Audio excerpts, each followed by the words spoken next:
Ayan po, magandang umaga po sa ating lahat. Welcome again to Pastor Sundays TV Lat Vlog. Nandito po tayo ngayon sa bayan po ng Cuyapu, Nueva Ecija. Ang Cuyapu, Nueva Ecija po ay napakalapit lamang po sa Tiplex Anao Exit. At ito po mga madam mga sir ay nasa 10 minutes driving lamang po. Ito po ay isang area na may sukat po na 1.4 hectares. At ito po mga madam mga sir ay may asking price na 2.8 million. So ito po ay TCT, Clean Titled Property, no extrajudicial settlement at napakalapad po ng frontage po nito. Nasa 20 meters frontage po. Magmula po dito sa boundary, ito po yung muhon po natin. Ayan. At ito po mga madam mga sir ang property. Ayan. Ayan po oh. May nag-iisang puno ng mangga dito mismo sa property. At hanggang doon, sa dulo po ng property may kalsada din po doon. From farm to market road. At ito pong tinatayuan ko naman po ngayon, ito po ay kalsada naman. Ito ang harapan ng property. From farm to market road din po ito. At napakalapit lamang po ng main road o cemented road. So yan po mga madam mga sir, hanggang dito po ang ating pong frontage. So nasa 20 meters more or less. At ito po mga madam sir ay hindi po binabaha.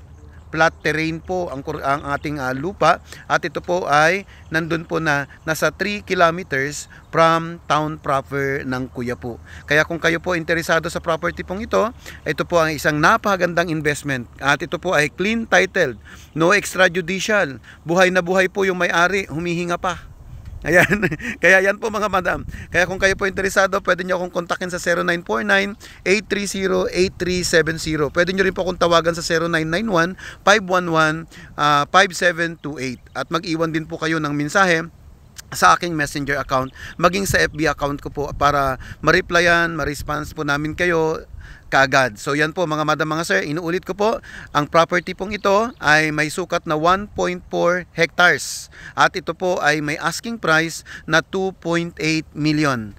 That is negotiable upon viewing. So kung kayo po interesado ay pwede niyo po na ipa-reserve na po ang property para hindi po kayo maunahan ng mga prospect buyers po namin. Marami pong mga buyers ang patuloy po nabababa at naghahanap talaga ng mga farm na pwede po nilang gawing rest house at the same time ay mapagtatamnan po nila ng mga gulay. Ito po mga madam mga sir ay 2 cropping a year. Ang tinatanim po nila sa main crop tulad po ngayon, nabungkal na po ang lupa, ang itinatanim po nila ngayon muna ay palay. After po ng palay, ang susunod po yung second cropping po nila ay mais naman po, mais. Yan, nakapag-abuno na nga, ay nakapag-punla na nga po sila para for the preparation para sa kanilang main cropping. So yan po, nag-iisang puno lang po ng mangga ang nasa property at kayo na rin po ang magdagdag kung kayo po ang makabili at makauna na bilhin ng property pong ito. So yan po, inuulit ko po, that is 5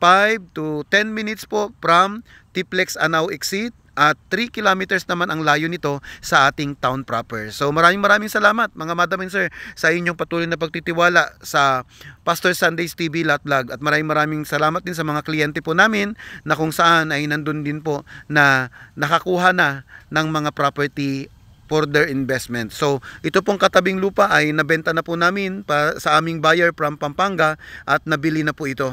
Okay? Kaya yan po, ito po ay available pa at doon naman po yung mango farm naman po doon ay nabenta na rin po namin sa aming kliyente po dati na ngayon din po ay nandun din po nakabili din ulit siya ng farm sa Talavera. So yan po mga madam mga sir, marami na po kaming naibenta sa lugar na ito kaya i-grab nyo po. Ito po ay bukas at open po sa ating mga kliyente at sa mga sure buyers po natin na gustong mag-invest po ng farm lot dito sa bayan po ng Cuyapu. So yan po, magandang umaga po sa inyong lahat, mabuhay po kayo and God bless you po. Thank you.